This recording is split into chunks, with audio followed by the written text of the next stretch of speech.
မေတ္တာဆိုတာစွန့်လွတ်နိုင်တယ်တွေ့တာမနေဘူးတဏှာကမစွန့်လွတ်နိုင်ဘူးအမတမကွဲပြားခြားနားမှုတွေရှိတယ်တဏှာချင်းနဲ့မေတ္တာချင်းတဏှာချက်ကပူလောင်တယ်မေတ္တာချက်ကအေးမြ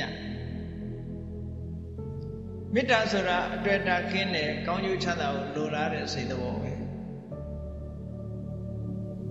မေတ္တာဆိုတာသူ့အတွက်တဏှာဆိုတာကိုယ့်အတွက်စဉ်းစားကြည့်လေလူတွေကဘသူကိုခင်ပါတယ်ချစ်ပါတယ်နဲ့ပြောနေကြ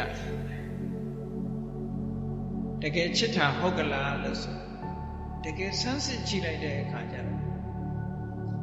သူ့ကိုချစ်တာမဟုတ်သူ့မြင်နေရလို့ရှိရင်ကိုယ်စိတ်ချမ်းသာအဲ့စိတ်ချမ်းသာမှုလေးကိုချစ်တယ်ဒါကိုလူတွေမျက်စိလဲသွားတယ်